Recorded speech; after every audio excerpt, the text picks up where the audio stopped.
Remember the game Cyberpunk 2077? Yes, the one that had one of the most cursed launches in gaming history. Well, we're here with its anime recap. Hold the eye rolls and save your tomatoes for a salad because believe it or not, the anime is a million times better than the unfathomable torture that the game was. Let's dive in. This is Lieutenant James Norris, a man with cyberpsychosis. The side effects are going crazy from tech overload and uncontrollably sending red confetti into the air, which leads to death. Our young protagonist, David Martinez, lives with his mom, Gloria, an emergency medical technician. Look, she's even on TV, cleaning up the recent cyber incident. Cool. The Martinez family often struggle to make ends meet, which David knows well. He's stuck in a posh academy where his outdated cyberware is as popular as a flip phone at a tech conference. His nemesis classmate Katsuya enjoys reminding him daily. David doesn't want to pay for the update, so he has his old doctor friend, who's more of a back alley hacker, give him a special software update, which later accidentally fries the entire school system. As a result, his mother is called to the school, and as if her finances weren't already bad, she must cover the cost of the damage.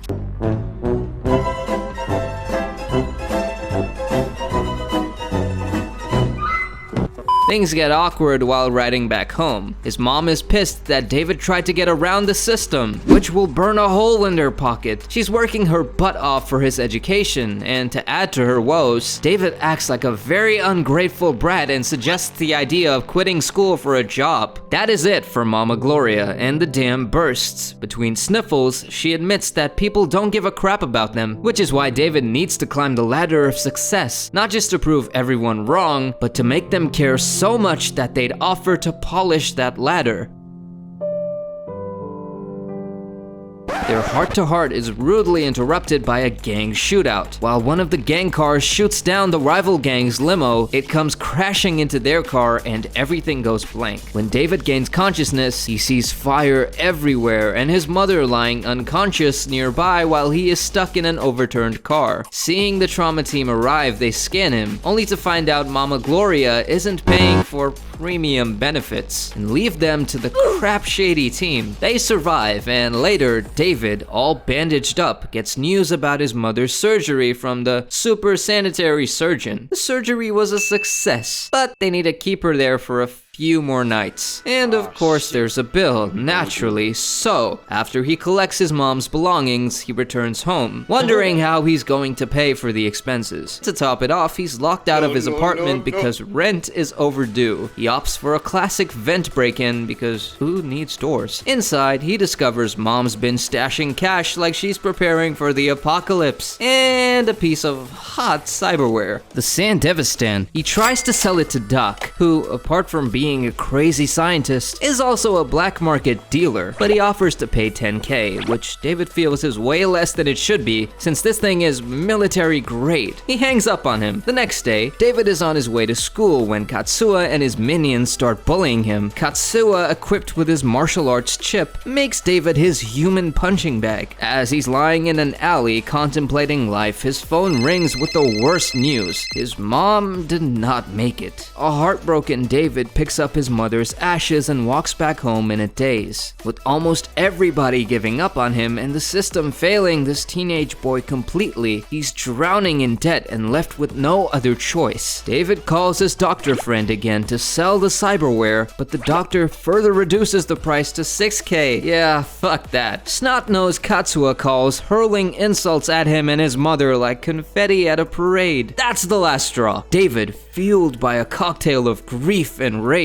decides to upgrade his life. He dashes to Doc, ready to turn from punching bag to punch thrower. The Doc warns him that this military-grade cyberware will end his life, but David is adamant and goes forward with agonizing surgery. After that, he doesn't wait for the pain to subside. Instead, he shows up at the academy with a bloody jacket and challenges Katsuya. Thanks to the upgrade, David has gained superhuman speed, strength, and dexterity, and using these newfound powers, he smacks Katsuya's nose clean off. Just kidding, it's just broken, which makes Katsuya cry for his daddy. Later, Katsuya's father, Mr. Tanaka, the executive of the Academy board gets a front row seat to his son's nose breaking via security footage. They note David's uncanny resilience to the cyberware. Unlike James Norris, that guy in the beginning, who couldn't handle the Sandevistan and went all cyber psycho, and that's how Mama Gloria got her hands on it. They further suggest that David's tolerance to cybernetics can make him an efficient guinea pig to test their super secret product. Gotta call David. Back at his apartment, David shrugs off the call about his sketchy on expulsion. He washes his jacket before heading out to the city, and while traveling on the train, he senses a presence. A beautiful white-haired girl who is picksocketing others, and when she tries to do the same with him, he catches her red-handed using his super speed. She drags him aside, intrigued by his implant, and pitches a criminal partnership. David, with his why not attitude, jumps on board. The girl introduces herself as Lucy and teaches him picksocketing 101. David's a natural, but the cyberware has a temper. Nosebleed and Blackout follow right as they're splitting the loot. He wakes up in an ambulance where the medics are more interested in his pricey implant than his health. But Lucy wouldn't let that happen. And after smacking the crap out of the medics, Lucy turns David's stretcher into a makeshift vehicle and escapes while looking glamorous enough to make David's eyeballs fall in love with her. This escapade could have turned into a romantic fairy tale if David hadn't started choking on his own vomit. Lucy, unfazed, carts him off to see Doc, who chastises David. Lucy is surprised David is not put on immunosuppressants, but when the greedy Doc asks to be paid, she gives him their loot that fetches David 2 days worth of medicine. The Doc gives David a stern warning about his new powers. Use them sparingly or risk a psycho brain barbecue. Post-recovery, David sees Lucy, who invites him over. She escalates things by taking off his jacket and redesigning it with an edgerunner's logo. David tries to act cool with his strong fizzy beverage and mocks the moon poster on the wall, making Lucy open up about how she feels about Night City. She would like nothing more than to escape the city wall and move to the moon. And to show David how freaking cool the moon is, she nudges him to try the lunar simulation. And together, hand in hand, they wander on the moon's surface, giggling and laughing at each other's zero-gravity jumps. I've never had this much fun with anyone before. Right? You're the first person I've shown this to. I'm so glad we met.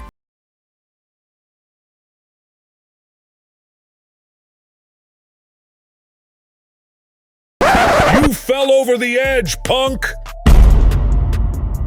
David, instantly ripped out of the session, is faced with a fist. Big Man asserts that the implant David has is supposed to be his, so why does a little twig like him have it? Surprisingly, Lucy seems way too chill about this. What? Betrayal? Big Man holds David upside down and reveals that his partner was supposed to bring the implant to him. David realizes he must be talking about his mother and reveals he is Gloria's son, mentioning that she died the day before in a gang rivalry shootout. Hearing this makes the big man soften up a bit, and David, seizing the chance, negotiates a deal to work off his mother's debt and become an edgerunner. There's no way a little puck twig can use the Sandy, but he reluctantly agrees. After David shows off that he's coping better than anyone with the implant and decides to give him a chance. Of course, putting a tracer on him so he can't run away. There's no backing out now. Hey, sorry about your mom. Don't talk to me! You're mean! The next morning,